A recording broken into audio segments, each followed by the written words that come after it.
Somalila sodasho samada bisheegiyo xidiga hay ku socotaa soo noqona mayse sinaniyo walaalnimo aan kala sarin jirin dhammaantiyo wanaaga Somalila ku caantahay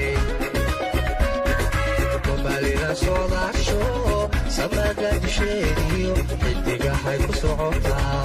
soo noqona mayse sinaniyo walaalnimo kala sarin jirin dhammaantiyo wanaaga Somalila ku caantahay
madaxa hoggaanka madaafiicda goobta ahna imiga taliyaha jiidani halkana joogno waxaan leeyahay ciidanka qaranka ee jiidan ku sugan waxa uu harsan xuduudii 70 kiiloomitir ayaa noo harsan xadkii Soomaaliland ay lahayd ayaa noo harsan insha Allah ta'ala intaana waanu dhamaystir hadii Ilaahay yiraahdo في النبضة إذا ما قارن كسومالان runtii hawl adag ku jira waajib dastuuriga maanta uu jooga dhulkii Soomaaliland oo xuduud ka dhaweyn ay jooga maanta aad iyo aad ugu mahadnaqaya runtii hawsha adag ee qabteen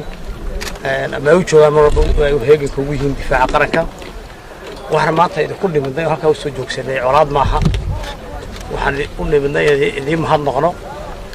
oo idin baarigno waxa kale oo nimidnay inaad idinku waarino ama idinku dhiirino idinku boorino inaad ummadda aad mar walba aad la joogtaan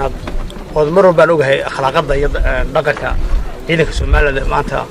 muddada uu jiray sida uu soo karaameeyo shacabkiisa iyo dadka uu karaameeyo inaad dadka dhowrtaan oo dhaqdaan oo caawisaan waajibkiina aad idinku fushirayaan waxaan daasida ku yimaado mooyaane inaad maartay sala sheegay xididda inta inoo dhimo ka dhiman dalkeena waxaynu uga joognaa inagoo dhowrayna in dhibaato halka ka sii dhacdo in magaalooyin maanta degan oo maartay walaalina Soomaalida jaarka ahay in dhibaato ku timaado ayna jecelayn dhankeeda ka baahateen inaan macni wax talaabo taan isku ognahay oo ah difaaca halka joogtaan ma hayna ka baxsanayaan ku talaabsan ma ku dhibnay aad iyo aad noo ku ambalena runtii shaqada badan haysan jaranka iyo saaxiibadiisa kale maartay galmaawa iyo dhammaan min taliye ilaa iyo maartay askariga hooseeya runtii waana mar walba waxaan ku majeeranaa ummadda Soomaaliland daan madaxdiina dhahay hadalka naga soo noqonaya shacabka mar walba waqti waxaan garanayaa xukunkeyga cusbaa oo maartay maamul fiinta ay socotay oo markuu ciidanku meel soo gaadho dadku u arkayay dad bahalaho aad u qayli jireen laakiin waxay kadib markay ogaadaan dhaqankooda iyo soo dhawayntooda iyo inaan wax dhib ah ku sameeyeen marka dambe ay jeclaadaan maanta meel kastoo degan yihiin Soomaaliland ka degan yihiin ama gobollada Sool iyo Sanaag ka degan yihiin aad shacabku soo dhaweeyo ku ogaadeen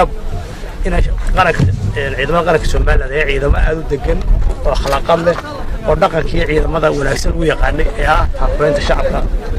maartay tabacsan la shaqeeya oo iyaga wax u tara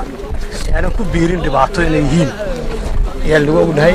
taana aad baan ku mahadnaqaynaa waxaan idin balan qaadanayaa in mar waxa loo itaalka Soomaaliland iyo qarankeena itaalkiisa in reeli hooban in la garab joogno wixii taageero maartay taageera aad iyo aad baan idin mahadnaqaynaa waxaan soo dhaweynaynaa oo salaamaya ugu horeyn madaxweyne ku-xigeenka jamhuuriyadda Soomaaliland mudane Saylici iyo wasiirada la socda taliyaha guud ee ciidamada qaranka jamhuuriyadda Soomaaliland sarayagaas Nuux Ismaaciil Taani